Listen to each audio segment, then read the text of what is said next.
outside to tell a story because it's cold outside, and this is a cold story. This is a story about hustlers in the street when they go broke. When a hustler in the street goes broke, and he doesn't have any product to sell, but he has bills to pay, and he has a lifestyle to maintain, what does he do?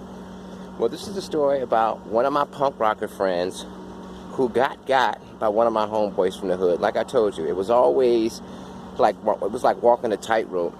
Being friends with the punk rockers on one hand, then being friends with my guys who I grew up with in the hood.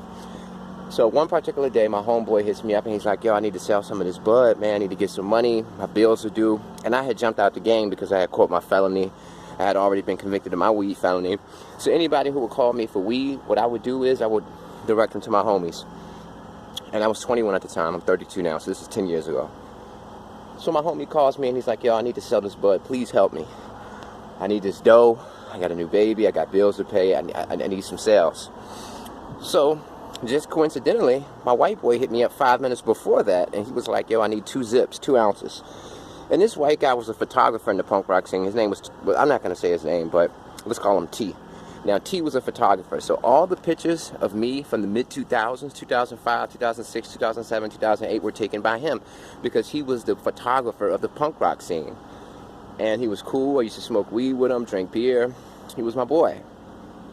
Now, I was in the punk rock scene when I was 17, 18, 19. By 22, 21 years old, I had got out of it, but I was still connected to some of the people. So my boy T hits me up and he says, I need some bud. I say, okay. You know, and then coincidentally, my homeboy hits me up and he's like, yo, I need to sell some bud. So I'm thinking, okay, I'm going to hook these 2 people up. Hook these 2 people up and let it do what it do.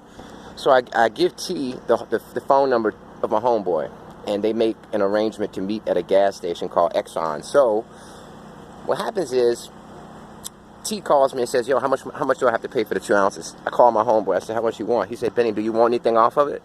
I said, you ain't got to give me no money. You don't have to tax him any extra money to give to me. Just do your thing. So he said, just tell him 700. So I'm directing everything. So T is calling me when he gets to the gas station, telling me, yo, call your boy. I'm at the gas station. I'm here. I got the 700. My homeboy pulls up about 10 minutes after T gets there to the gas station. My homeboy has a backpack, a JanSport backpack.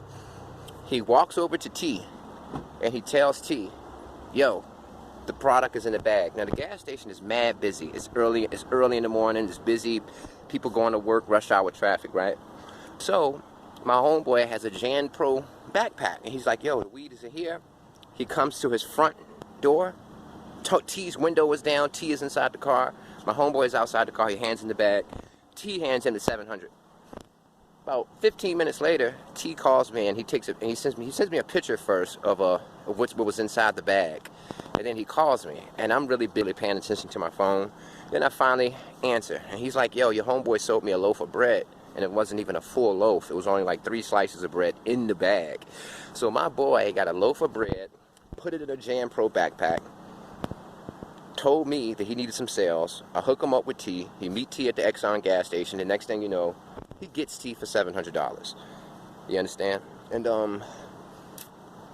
I apologized to T. He told me he was good with it. T had a lot of money. He was from the suburbs. His family was rich. You know, he was okay with it. He took the loss, took it on the chin. But at the end of the day, this is why a lot of guys from the suburbs who buy drugs from guys in the inner city, that's why a lot of suburban guys don't like inner city guys, because they get got. And that's why I never wanted my punk rock friends to really mingle with my hood friends, because all my hood friends wanted to do was sell drugs to them or beat them in the head, rip them off, you understand? And yeah, man, so if you gullible, if you naive, and you meeting up with somebody trying to get some product, whatever product you're trying to get, and they give it to you in a bag, open that bag first before you pull off. Peace to the gods. What's up, cat? Cat.